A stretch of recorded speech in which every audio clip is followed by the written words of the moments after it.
Je vous propose de passer à la table ronde qui sera animée par Louis Picon, qui est architecte à l'agence Nounk et qui est également enseignant à l'INSA de Strasbourg. Donc, Monsieur Picon, je vais vous laisser la parole pour présenter les différents intervenants de la table ronde. Voilà. Merci. Oui, bonjour. Vous m'entendez bien? Oui, c'est très bien. Ah, parfait. Oui, donc on va animer une table ronde donc, sur la question de construire donc, autrement pour réduire l'impact environnemental. Donc, sur la question de l'apport des matériaux, donc les systèmes constructifs, la préfabrication. Donc, compte tenu du resserrement un peu de l'événement du fait de cette journée digitale, on a préféré, en préparant cette table ronde, recentrer sur la question de la préfabrication, puisqu'on pense que la préfabrication va nous permettre quand même d'aborder la question justement des matériaux, des différents assemblages de composants qui peuvent être simplement quelques composants assemblés jusqu'à des modules plus sophistiqués. Ça permet de parler de la qualité de la construction, de la qualité de l'exécution. Ça permet forcément d'aborder la question du chantier et de l'impact du chantier dans cette notion d'impact environnemental. Et ça pose aussi des questions sur l'écosystème lui-même hein, de la construction, conception et construction. Donc pour ça, donc quatre personnes vont participer à cette table ronde.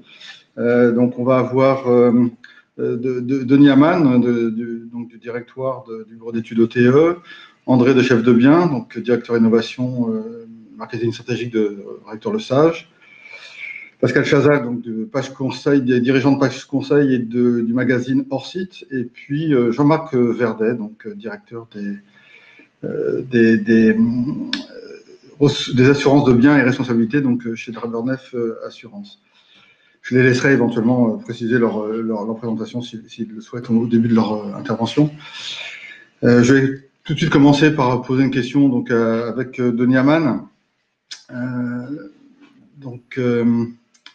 Denis Amann, qui est maître d'œuvre, puisqu'il est du bureau d'études, et en quoi finalement, du point de vue du maître d'œuvre, la préfabrication peut vraiment être une piste dans cette question de recherche du plus faible impact environnemental. Donc, voilà, du point de vue de la maîtrise d'œuvre. Tout à fait. Bonjour à tous déjà. Donc effectivement, je présente rapidement OTE. On est un bureau d'études tout corps d'État. On est basé sur toute la France et on intervient effectivement en maîtrise d'œuvre sur la construction de bâtiments publics, de logements, de bâtiments industriels. Moi, j'ai toujours une bonne analyse, c'est-à-dire c'est la bonne et vieille analyse de l'analyse coût, qualité, délai pour analyser l'impact d'une nouvelle technologie. Donc le premier point, c'est la qualité qui me semble le plus important dans la préfabrication. C'est vrai que il y a la qualité environnementale, hein, c'est le sujet un peu du colloque aujourd'hui. C'est vrai que la préfabrication, on le sent bien, va permettre d'avoir moins de pollution sur le site en tout cas, moins de génération de pollution sur le site, moins de consommation énergétique sur le site aussi, et moins de consommation de ressources. Je pense notamment à l'eau sur le site.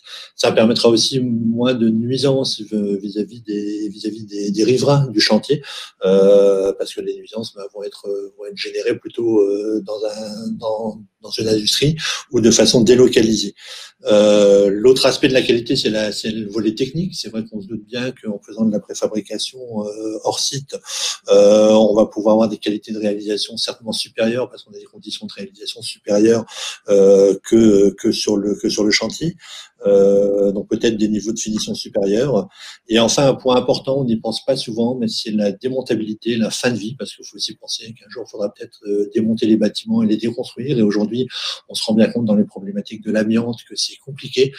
Et je pense que si la préfabrication est bien réfléchie, on va pouvoir séparer les matériaux, pouvoir faire un recyclage plus efficace des matériaux en fin de vie. L'aspect coût et délai, bien sûr, est important. Les deux sont liés. Sur un chantier de préfabrication, on se rend bien compte qu'au niveau, comme on dit souvent, hein, le temps c'est de l'argent, et que au niveau délai, un chantier en préfabrication va durer moins longtemps, donc moins d'immobilisation sur le site, et on va forcément avoir un chantier qui va coûter moins cher. Donc, tout cela, ça amène forcément un modèle un peu économique différent, des choses un peu différentes. C'est un peu l'objet de la table ronde. On va échanger avec des assureurs, notamment, parce que je me pose parfois des questions sur comment est-ce qu'on va pouvoir assurer tout ça. Et alors, est-ce qu'il y a des points de vigilance, du point de vue toujours maîtrise d'œuvre, des points de vigilance par rapport au développement d'une logique plus généralisée de la préfabrication? Moi, j'ai une grosse crainte, c'est la perte de l'humain, c'est-à-dire la perte de l'artisanat. Aujourd'hui, on a une vraie richesse, hein, quand on voit certains bâtiments sur lesquels on intervient, qui sont des bâtiments anciens, où on voit des résultats magnifiques d'artisanat qui ont été faits in situ. Toute cette activité en artisanat, est-ce que ça va pouvoir être fait en préfabrication ou hors site et ramené sur un chantier? Peut-être pas. Donc j'ai vraiment une crainte sur cet aspect-là. Et après, comme on dit souvent dans la construction, dans le bâtiment, nous on construit des prototypes. Alors c'est vrai que pourquoi des prototypes? Parce qu'on doit avoir notre bâtiment qu'on va construire, il doit s'adapter d'abord à un site, donc à un terrain qui est en pente ou pas en pente, qui est en ville, en campagne, qui est dans un environnement réglementaire particulier. Je pense au règlement sismique, hein, qui n'est pas les mêmes en fonction des différentes zones, au règlement thermique qui sont pas les mêmes, aux réglementations incendie, qui va avoir des contraintes de PLU, d'urbanisme totalement différents en fonction de là où on construit. Et bien sûr, on construit pour un client qui lui a des besoins programmatiques, des besoins fonctionnels. Il va falloir qu'on adapte ce bâtiment à ses besoins fonctionnels. Et enfin, le nerf de la guerre, comme on dit souvent, c'est l'argent, c'est le budget. Le client, il a un budget, et le bâtiment qu'on va le budget du client. Donc, je pense que c'est à la préfabrication de s'adapter à ses besoins et pas l'inverse. Hein. Je voudrais pas arriver à ce qu'on vive tous dans les mêmes maisons, ou que ce soit dans le monde. Donc, il faut qu'on trouve un moyen de garder le local dans la préfabrication et de pouvoir coller à cette diversité. Donc, pour coller à la diversité, moi, je pense à la maquette numérique, au BIM. Je pense que c'est un vrai outil pour pouvoir demain générer des modèles différents en fonction des besoins des différents clients. C'est-à-dire qu'on va pouvoir, grâce à la maquette numérique, faire des visites virtuelles, faire des conceptions virtuelles, mais aussi faire des ouvrages peut-être différents et peut-être des conceptions différentes qui s'adaptent aux différents besoins du maître d'ouvrage. D'accord, merci. Je pense qu'on reviendra sur ce que j'ai bien noté là, cette question sur la place de l'artisanat et la place du savoir-faire de l'artisan, et la question locale aussi, forcément aussi la question des filières proximité. Donc ça, je pense qu'on en parlera avec peut-être les autres interlocuteurs, et puis sinon, dans les questions, on reviendra sur ce point qui me semble important. Peut-être passer maintenant la parole à André de Chef de Bien. Bonjour André, vous êtes plutôt donc du côté de l'industrie, vous êtes directeur innovation chez un industriel du bâtiment. Donc je vous pose la même question, c'est en quoi finalement de votre point de vue, donc plutôt de fabricant, en quoi la préfabrication peut vraiment être un apport à cette réflexion sur la diminution des impacts environnementaux des chantiers. Très bien. Bonjour à tous. Très rapidement, donc, Rector Lesage, nous sommes un industriel préfabricant de solutions constructives en béton, avec 14 sites de production en France, donc un maillage sur à peu près tout le territoire. Alors, comment la préfabrication peut réduire l'impact environnemental? D'abord, la préfabrication hors site, il y a une gradation de valeur. C'est d'abord la préfabrication de produits intégrés à l'ouvrage sur site. C'est ensuite, avec un peu plus de valeur, la préfabrication de produits embarquant plusieurs fonctions et assemblés sur site, avec différents niveaux de complétude, de finition. Et puis enfin, la préfabrication de modules semi-finis ou finis, dont parlera beaucoup mieux que moi Pascal Chazal tout à l'heure. Alors, je pense que la première voie pour réduire l'impact environnemental, c'est d'abord de repenser les systèmes constructifs pour aller vers des systèmes sobres en matière et utilisant les matériaux pour leurs meilleures propriétés. sans parler de révolution, il ne s'agit pas d'être apprenti sorcier. En clair, je vous ai dit que nous étions préfabricants. Le béton, c'est un matériau formidable, mais il n'est pas soutenable de l'utiliser comme, par exemple, un séparatif peu ou non structural dans l'avenir. En clair, ça conduit à des conceptions avec moins de voiles. On ne peut pas continuer à reproduire les systèmes constructifs qui ont dominé jusqu'à présent si on veut réduire l'impact environnemental. En disant cela, on arrive à la mixité des matériaux et à leur choix. Alors, il y a les matériaux minéraux pour lesquels il faut intégrer l'économie circulaire, et puis le bas carbone, en particulier pour les bétons. Et puis les matériaux biosourcés, où là aussi il y a le côté circularité qui intervient avec les ressources locales. Ça ne sert à rien d'utiliser des matériaux biosourcés que l'on va aller chercher à des milliers de kilomètres. Et ces matériaux biosourcés, pas forcément utilisés comme des matériaux structuraux, par exemple pour des façades non porteuses ou des séparatifs. Et puis, il y a quand même 3 vertus du hors-site, et Denis en a parlé, qu'il faut mettre en avant. Le chantier propre, avec pas de déchets sur chantier, et peu de déchets ou pas de déchets en usine.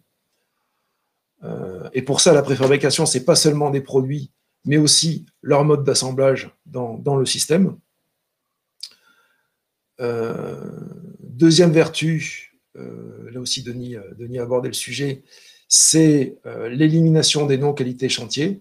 Non-qualités chantiers qui génèrent des coûts, des délais et des déchets. Et puis, mettre en avant la rapidité de réalisation, c'est le propre du hors-site, hein, c'est clairement, qui va permettre d'exploiter et de rentabiliser le bâtiment plus rapidement. Alors là, on a parlé du comment en termes de freins ou de facteurs clés de succès, pour reprendre un mot de start-up. Bon, le plus gros frein, il a été largement évoqué aujourd'hui, c'est le changement des habitudes avec les déplacements de masse dans l'échelle de valeur et le raisonnement en silo avec des métriques cloisonnées, par exemple le coût de matériaux pour telle phase au mètre carré, des choses comme ça, qui font qu'il y a immobilisme et comparaison de choses qui ne sont pas comparables. Bon, on pourrait aussi parler de coûts et délais dans les évaluations nécessaires à l'assurabilité. Bon, c'est peut-être un sujet dont on parlera tout à l'heure. Le coût, il est nécessaire parce qu'il faut faire les choses bien. Les délais sont quand même actuellement très, très longs pour mettre sur le marché un système innovant qui nécessite donc des évaluations de type avis technique ou DTA, etc. Pour parler de facteurs clés de succès, forcément, il va falloir une conception qui intègre ces systèmes constructifs très en amont. Et pour ça, la circulation des données, elle va être essentielle. Vous voyez où je veux en venir, au BIM. Il va falloir sauf à intégrer toute la chaîne de valeur, et là on est dans le modèle Catera, mais je ne suis pas sûr que ce soit vers là que la France. Il va falloir que le BIM tienne ses promesses et qu'il soit déployé.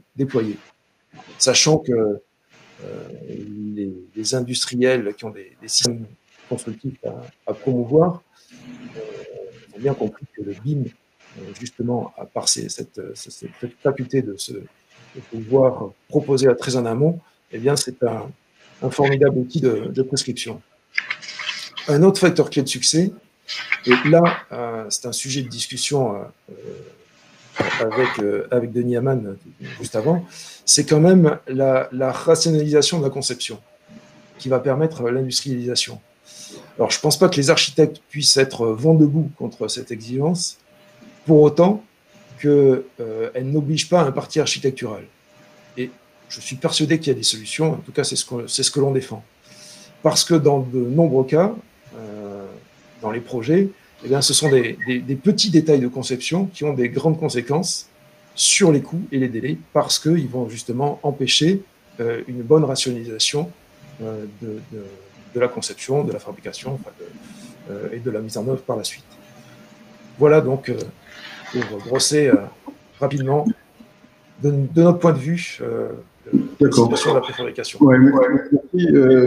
On revient là, c'est vrai que vous avez commencé à ouvrir la question justement du glissement éventuel des rôles des uns et des autres dans l'écosystème de la conception et de la construction. On reviendra certainement dessus lors des questions. Je pense que là, maintenant, je vais passer la parole à Pascal Chazal, qui, lui, va forcément avoir envie d'évoquer cette question-là, et en particulier sur la question de... Là, on parlait, on a évoqué les difficultés réglementaires, les difficultés des habitudes de travail dans la chaîne de valeur de la construction et du bâtiment. Et la question qu'on vous pose, c'est est-ce que c'est pas justement le frein principal de la mutation sur des dispositifs de préfabrication n'est pas plutôt lié à des enjeux sur les habitudes, sur la culture de cette chaîne de conception et de construction, plutôt que sur des freins vraiment réglementaires?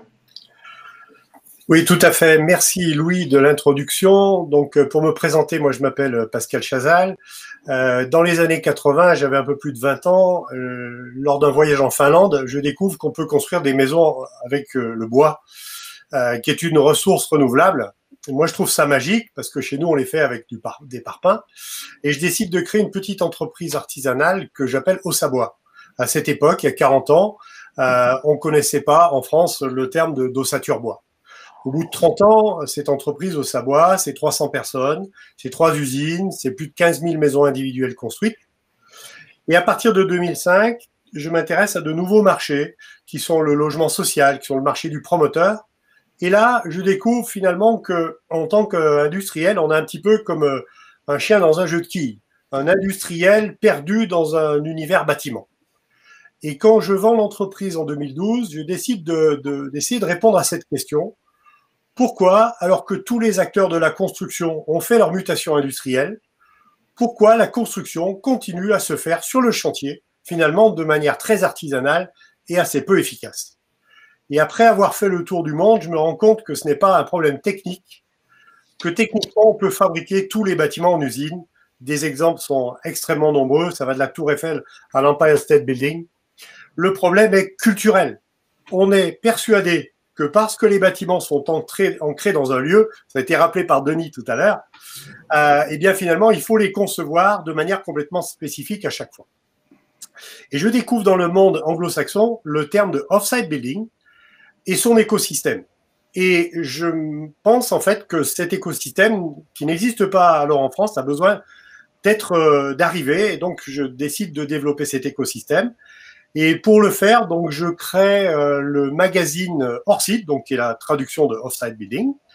On a également une deuxième activité qui est le campus Hors-Site, où nous développons donc une formation spécifique qui s'adresse à tous les acteurs pour expliquer qu'est-ce que c'est que la construction Hors-Site. Et puis, troisièmement, on a une activité de conseil et d'accompagnement pour accompagner l'ensemble des acteurs vers la construction Hors-Site. Alors, comme le temps court, il faut peut-être aller sur la question. Voilà. Alors, donc effectivement, d'abord, pourquoi est-ce qu'on parle du hors-site aujourd'hui?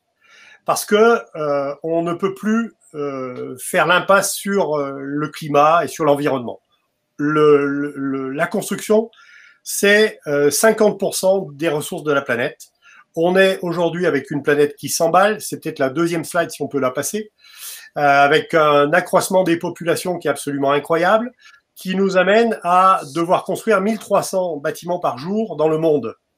60% de ces bâtiments ne sont pas encore construits. Et ceux qui sont construits aujourd'hui, pour la plupart, sont des passoires thermiques. Et pour les mettre à jour de la RE 2020, il faudrait à peu près un siècle. Et on sait qu'aujourd'hui, toutes les entreprises du bâtiment peinent à recruter. Donc, on a besoin d'un changement structurel de nos métiers de la construction. Et ça, c'est la slide numéro 2. Le problème que nous avons aujourd'hui, c'est la faiblesse de la productivité. On n'a finalement pas changé nos manières de construire les bâtiments. On les construit aujourd'hui comme on les construisait il y a 40 ans. Ils sont devenus complexes parce que pour répondre aux diverses normes, on a dû les complexifier et un bâtiment aujourd'hui, ça devient véritablement complexe. Mais la manière de le faire, c'est toujours la même. Et les industriels, eux, ils ont réussi à évoluer énormément. Alors, qu'est-ce que ça veut dire que construire hors site? Et c'est la 3e slide, j'en ai que 3. C'est en fait finalement fabriquer des éléments dans un atelier, dans une usine, qui vont être des éléments à forte valeur ajoutée. Alors ici, on est à Amsterdam. Vous voyez, en haut à gauche, on a un atelier de charpentier qui est devenu une petite usine qui est capable de fabriquer des chambres d'hôtels, d'hôpitaux, de résidences étudiants et des logements. Donc, on fabrique les chambres d'hôtel ici, dans cette usine, dans un environnement beaucoup plus confortable. On va pouvoir avoir des outils, des méthodes, des process qu'on ne peut pas avoir sur un chantier. Une fois que ces éléments à très forte valeur ajoutée sont réalisés, on va les livrer sur le chantier, les assembler. Ici, on est sur un bâtiment de 10 étages. On est capable de poser 10 modules par jour.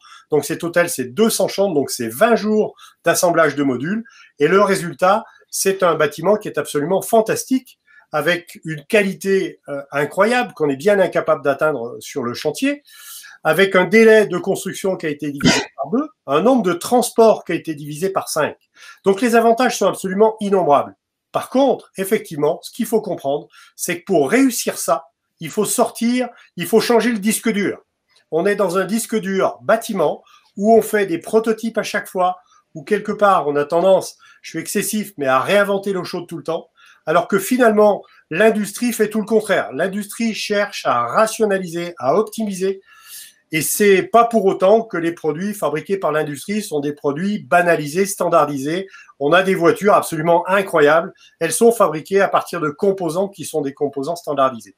Donc, c'est dans cette logique qu'il faut rentrer, quelque part utiliser les process et les méthodes de l'industrie, comme le DFMA, par exemple, Design for Manufacture and Assembly, concevoir pour préfabriquer, qu'on n'utilise pas aujourd'hui du tout dans le bâtiment, mais c'est tout à fait possible de le faire. Et c'est un mouvement qui est en train de s'accélérer très fort au niveau mondial. Et alors, en quoi, au niveau de justement cette présentation, par rapport à la réduction de l'impact environnemental, si vous pouvez juste préciser encore? Oui, alors, la réduction de l'impact environnemental qui est amenée par la construction hors site se situe à plusieurs endroits. D'abord, quand on construit hors site, on va plutôt, désolé André, mais plutôt utiliser, en tout cas pour ce qui est de la construction modulaire, plutôt utiliser du bois qui est renouvelable, de l'acier qui est recyclable. Et quand on utilise du béton, on va travailler sur la diminution des épaisseurs, voire sur des bétons bas carbone. Donc déjà, ça va favoriser l'emploi de matériaux comme ça. Ensuite, la deuxième chose, c'est qu'on va réduire de manière importante les déchets. Vous savez que quand on livre sur un chantier, on livre toujours un peu plus que prévu. On a toujours peur que ça soit volé, que ça soit abîmé. Et en fait, ce qu'on a livré en plus, bien souvent, ça finit à la benne. Dans une usine, on va livrer en juste à temps exactement ce dont on a besoin. Le troisième point, ce sont les transports. Vous savez qu'aujourd'hui, on construit en ville parce que les populations migrent dans les villes, les besoins sont en ville. Et un chantier génère des quantités de transport très importantes. Les ouvriers, ils habitent pas en ville. Ils habitent en général, en moyenne, à 80 km du chantier. Il faut qu'ils viennent tous les matins. Il faut qu'ils repartent tous les soirs. Et comme on n'a pas de place sur le chantier, on va devoir les approvisionner tout au long de la journée avec des petites camionnettes. Nous, on appelle ça la valse des camionnettes. Un chantier, c'est la valse des camionnettes. Quand on fait de la construction sur site, on va livrer dans une usine par camion complet parce qu'on a de la place pour stocker. Et puis, en fin de course, on va livrer un élément à très forte valeur ajoutée. On arrive à diviser par 5 le nombre de transports. Donc, okay. Et alors, dernière chose, c'est que, vous voyez, par exemple, dans l'impact carbone, on parle souvent des matériaux. Matériaux, c'est le point essentiel. Vous avez vu d'ailleurs la RE 2020 qui vient d'être annoncée par le gouvernement, mais très en avant, le bois, et c'est pas par hasard. Mais ce que l'on voit pas souvent, c'est que la construction bois, c'est de la construction hors site. Or, aujourd'hui, on fait très souvent de la construction bois dans un processus bâtiment, pas du tout dans un processus industriel. Ce qui fait qu'on n'arrive pas à atteindre les objectifs de coût. Si on veut atteindre les objectifs de coût dans la construction bois et donc développer la construction bois, il faut rentrer dans un processus de DFMA, de conception pour la préfabrication. Ok, merci. On reviendra certainement sur les questions, on affinera et on viendra vous titiller sur certains points. Avec plaisir. Maintenant, on va passer avec le dernier acteur de cette table ronde, qui est, c'est intéressant puisque c'est, je crois, que la seule table ronde qui fait intervenir un assureur, donc Jean-Marc Verdet. Je crois que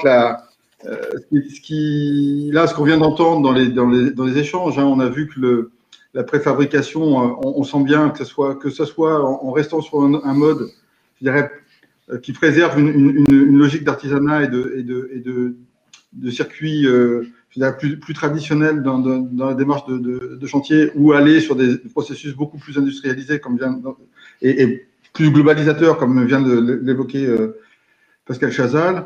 Est-ce que vous pouvez nous faire un petit point sur la question de l'assurance et de l'assurabilité de ces procédés en fonction de cette diversité finalement qui sont en train de s'ouvrir là dans ce qu'on vient d'entendre?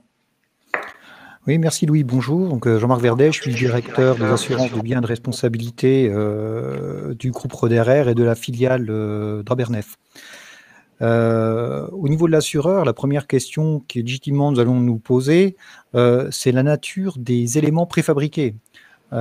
Soit nous sommes sur des éléments isolés, avec de la préfabrication traditionnelle qui ne pose pas de problème particulier, avec des garanties de type RC fabricant, avec des garanties type frais de retrait, frais de dépose-repose. Où le débat devient plus intéressant, c'est sur l'approche élément kit, préfabrication, comme des bâtiments ossature-bois, comme le précisait Pascal Chazal précédemment, où là, ça devient un peu plus complexe, puisque au sens de l'assurance construction, cette préfabrication peut entrer dans le cadre de l'obligation d'assurance en responsabilité décennale fabricant si cet élément va répondre donc à 4 critères qui sont cumulatifs: la conception qui est déplacée chez le fabricant, la prédétermination en vue d'une finalité spécifique d'utilisation, la satisfaction en état de service à des exigences précisées et déterminées à l'avance, ainsi que la capacité du produit à être mis en œuvre sans modification. En résumé, c'est l'aptitude de cet élément à être intégré en l'état. Et dans ce cas-là, on va parler des EPERS. Les EPERS, donc les éléments pouvant entraîner la responsabilité solidaire du fabricant, donc l'article 1792-4 du Code civil. L'autre question importante, c'est de définir comment l'élément préfabriqué est produit. On a 2 grandes possibilités. Soit on est dans le cas d'une fabrication par un industriel. Là également, c'est le cas qu'évoquait Pascal. Donc l'industriel va fabriquer cet élément, il va vendre l'élément préfabriqué et la pose va être réalisée donc par une autre entreprise. Donc si l'élément répond aux critères d'élément kit, le fabricant est tenu d'assurer son produit pendant 10 ans en sa qualité de fabricant d'EPERS. Il est engagé solidairement avec le poseur qui lui-même doit être assuré au titre de sa responsabilité civile décennale. La deuxième possibilité, c'est l'entreprise qui fabrique ou donne en sous-traitance la fabrication et qui pose l'élément préfabriqué. Dans ce contexte, il s'agit simplement d'un marché de fourniture et pose d'un élément préfabriqué, et donc l'entreprise est tenue de s'assurer au titre de sa responsabilité décennale en sa qualité de signataire d'un marché de travaux. Alors le contexte assurantiel. Qu'entend-on par obligation d'assurance au titre de la responsabilité décennale? Le cadre juridique, c'est la loi de Spinetta de 1978, avec un système à double détente. Une première solution avec l'assurance de dommages à l'ouvrage, donc qui est souscrite par le maître d'ouvrage, qui va préfinancer la réparation des sinistres affectant la solidité ou l'impropriété à la destination de l'ouvrage pendant les 10 années qui suivent sa réception, et ce, sans recherche de responsabilité. Deuxième détente, un système d'assurance de responsabilité décennale qui, elle, va être souscrite par les intervenants à l'acte de construire, l'architecte, les bureaux d'études, les entreprises qui vont être engagées par la signature d'un contrat de louage d'ouvrage.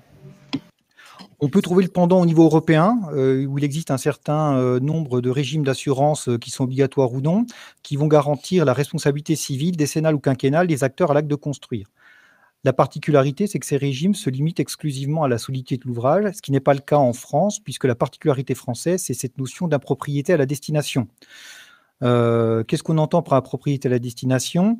C'est de ne pas pouvoir utiliser l'ouvrage en tout ou partie pour la finalité d'utilisation initialement prévue. C'est le cas d'une fissuration des affleurantes d'un carrelage avec un risque de coupure, avec atteinte à la sécurité des personnes. Ça peut être des fissures infiltrantes.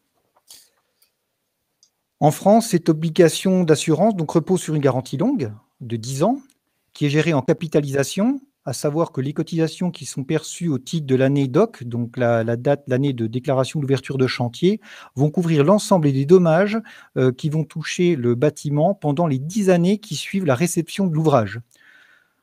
Pour exemple, le coût moyen d'un sinistre dommage ouvrage, actuellement, c'est de 4 600 €. À cela s'ajoute une expertise dommage ouvrage qui est de l'ordre de 700 à 800 €.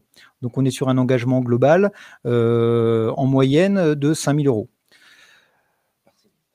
Donc, ce qui va se passer, à partir du moment où cet engagement est long, l'assureur, il veut être rassuré sur la pérennité des matériaux et des procédés qui vont être utilisés dans la réalisation de l'ouvrage. Pour cela, l'assureur, il s'appuie sur une définition, les travaux de technique courante. Donc, par technique courante, il faut entendre les travaux de construction qui répondent à des normes homologuées comme le DTU, la norme NFEN, à des règles professionnelles qui sont acceptées par la C2P. Et en ce qui concerne les éléments préfabriqués, tout ce qui est procédé ou produit qui font l'objet au jour de la passation de marché d'un agrément technique européen, un ATE, d'une évaluation technique européenne, ETE, d'un avis technique de type ATEC, des appréciations techniques d'expérimentation comme les ATEX qui vont être émises exclusivement pour un chantier donné ou des passes innovation verts en cours de validité. Donc dès lors que ces travaux, ces produits ou ces procédés entrent dans un cadre normatif, une solution d'assurance est tout à fait envisageable. L'intérêt de la préfabrication pour les assureurs est relativement simple. Là aussi, pour rejoindre ce que nous disait Pascal tout à l'heure, la préfabrication facilite la normalisation. On est dans une démarche qualitative, on a une maîtrise du process, ce qui peut impliquer une certification. On a la qualité de fabrication qui est réalisée dans un environnement adapté et non pas sur chantier. On a une facilité, une uniformité de la mise en œuvre, avec des possibilités, par exemple, de montage à blanc et de s'assurer que l'ouvrage pourra être mis en œuvre sans difficulté sur le chantier. On a un gain important sur les délais de mise en œuvre. Donc, on a une réduction du temps entre la déclaration d'ouverture de chantier et la réception du chantier. Donc, implicitement, ça va réduire l'exposition de l'assureur au niveau des garanties de dommages comme la tout risque chantier. Le point d'attention, c'est la formation indispensable des poseurs. On sort des métiers traditionnels. C'est une nouvelle façon de construire, ce qui nécessite notamment au niveau de structures de plus petite taille de revoir la formation des salariés. On a une problématique de transport et de manutention, puisqu'on est amené à préfabriquer des éléments de plus en plus importants, donc il nécessite du transport, des moyens de transport, des moyens de levage. Et un point important également à signaler au niveau de la préfabrication, c'est le risque de sinistre sériel, puisqu'à partir du moment où vous dupliquez ou vous répliquez un système de façon industrielle, quand le produit est vicié ou a été mal conçu, au lieu de se limiter à un seul unique chantier, ça va être répercuté sur un ensemble plus important de construction.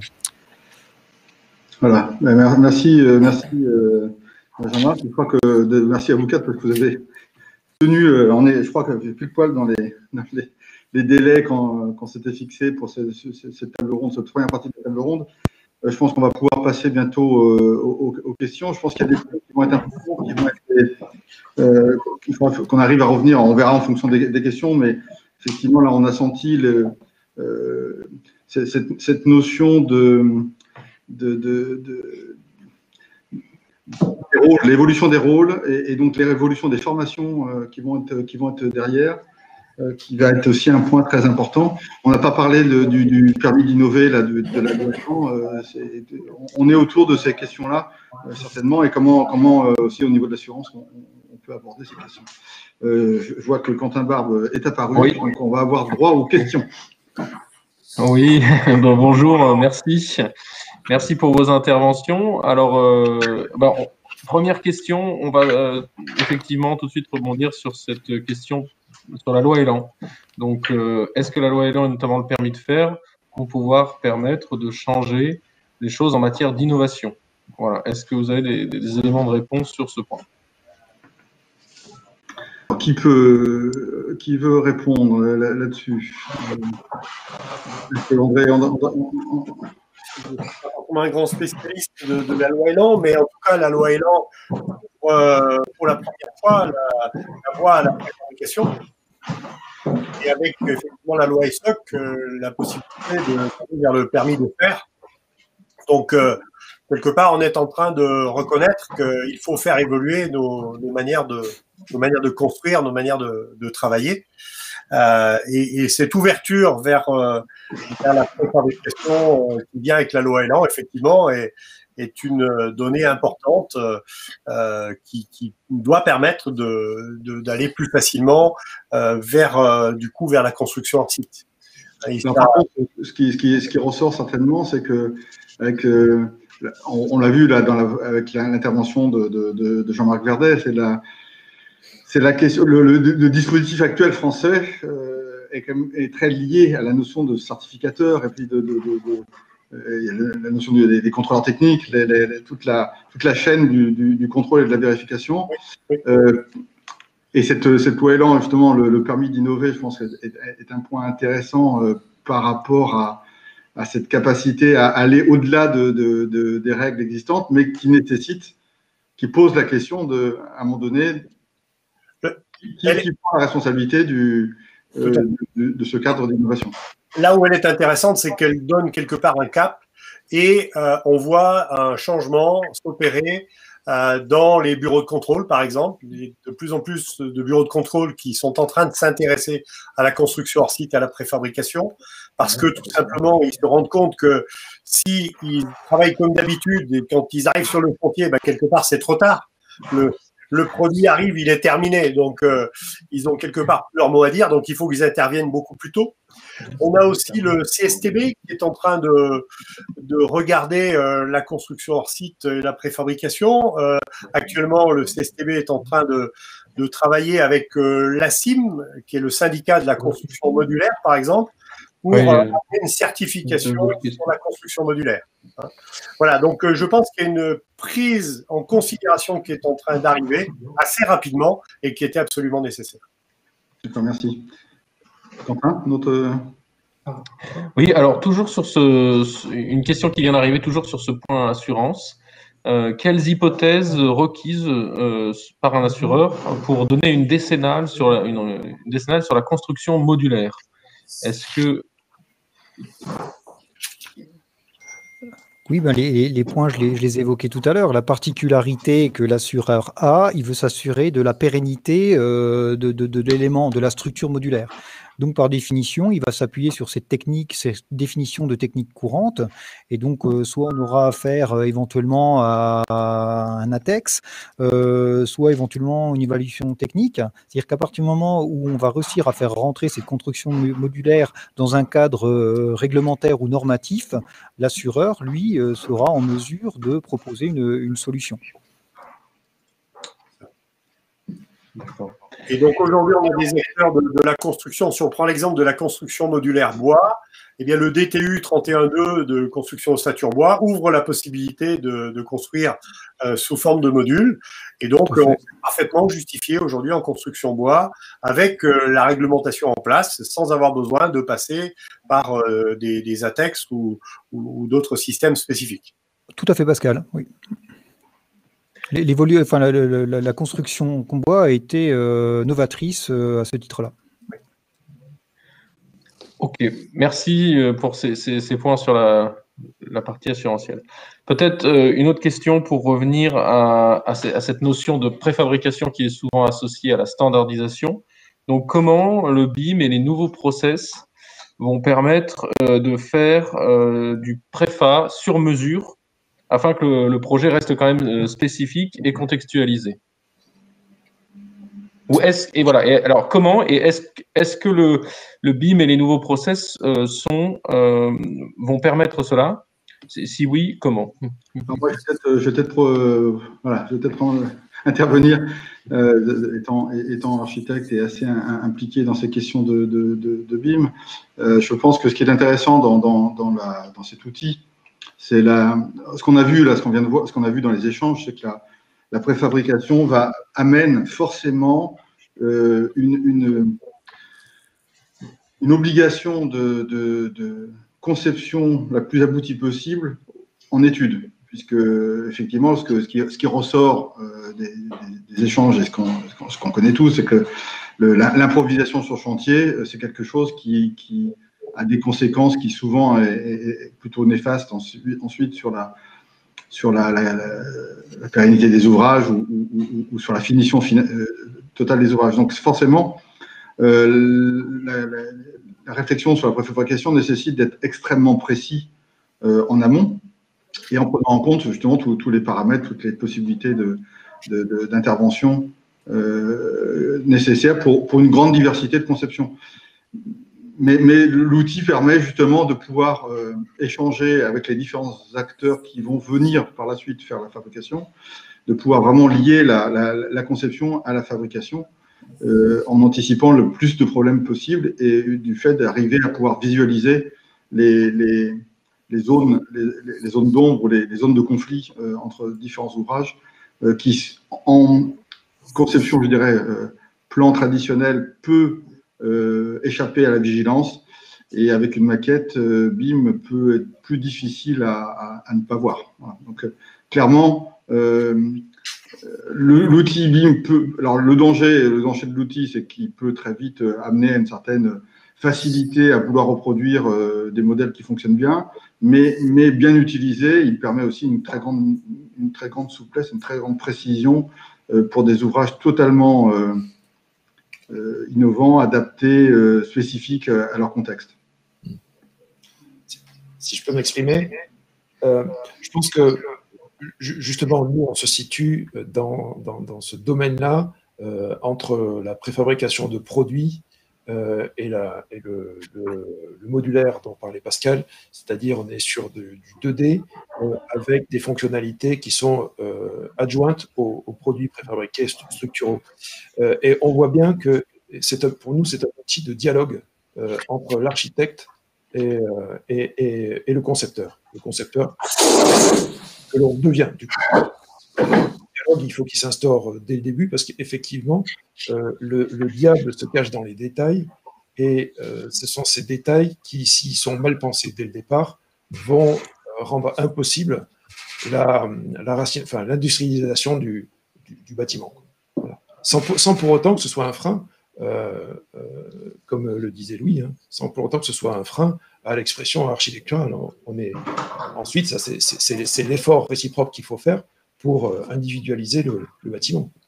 Mais là où moi, ce que j'ai dit par rapport à la notion effectivement, ça c'est indispensable dans la logique d'un travail sur une dimension industrialisation, mais même pour revenir à ce qu'avait introduit au début Denis Hamann, c'est même dans la discussion avec un artisan.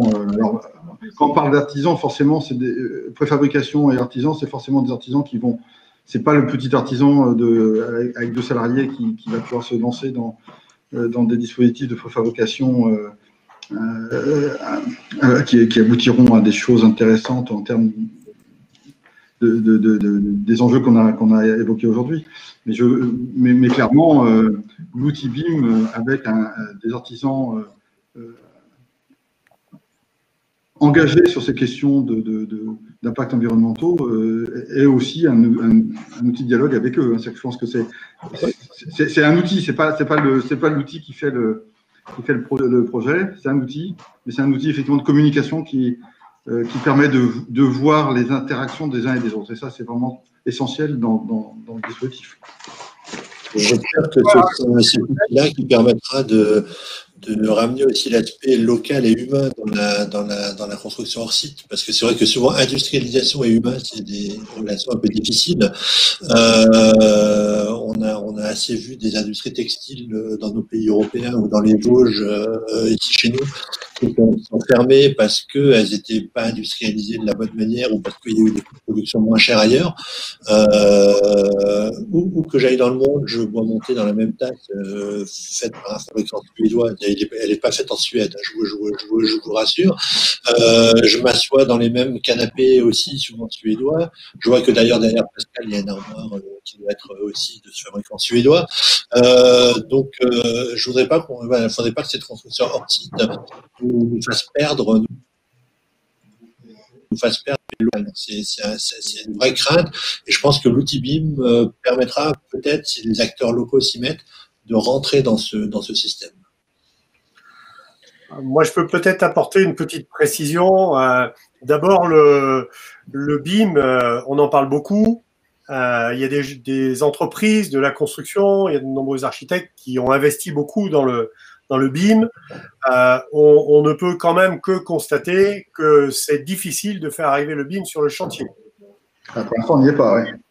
Souvent une rupture entre les gens qui font en amont et puis ceux qui sont en train de réaliser sur le chantier. La construction hors site et le BIM font bon ménage parce que les industriels, dans leurs usines, et y compris des entreprises pas si grandes que ça, ont intégré dans leurs ateliers des machines à commande numérique. Ils dessinent en 3D depuis 20 ans. Et donc, le BIM se poursuit dans l'usine pour aller sur des machines à commande numérique. Et si on fait le parallèle avec l'industrie, Denis, dans le monde industriel, je connais bien les Vosges puisque j'avais repris une usine qui appartenait au groupe Seine-Moulinex et je peux dire que j'avais été surpris, moi qui étais un homme de bâtiment, de la qualité justement et de l'attention qui était amenée aux humains qui étaient dans cette usine et qui fabriquaient des grille-pains. Et on trouve dans le monde industriel de tout petits artisans de 2 ou 3 personnes qui possèdent dans leurs ateliers des machines à commande numérique, quelquefois plusieurs. Est-ce que ça va pas arriver demain? Est-ce qu'on va pas avoir des petits artisans qui vont avoir des imprimantes 3D avec lesquelles ils vont nous fabriquer des éléments pour le bâtiment? Moi, j'en suis pas si sûr. Ce qui est clair, c'est que la construction hors site et le BIM et le digital, ça fait bon ménage et c'est ça qui nous permettra d'avoir des bâtiments absolument spécifiques, absolument adaptés à l'environnement, à partir de process et peut-être de composants qui sont des composants standardisés.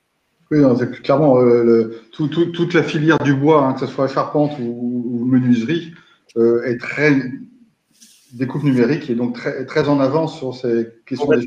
Ça, c'est clair. Quentin, peut-être encore une autre question? Je crois qu'il faut qu'on rende l'antenne, en fait. Mais il y aurait une dernière question, hein, c'est sur l'aspect culturel et formation. Voilà, mais je pense qu'on a abordé les aspects techniques, les aspects assurantiels, et ça aurait été ce point-là. Mais je crois qu'il faut qu'on rende l'antenne maintenant. Donc, en tout cas, merci. Merci pour vos interventions. Et puis, bon Build and Connect 100% digital à vous tous. Voilà. Merci à vous tous pour cette belle table ronde. Au revoir.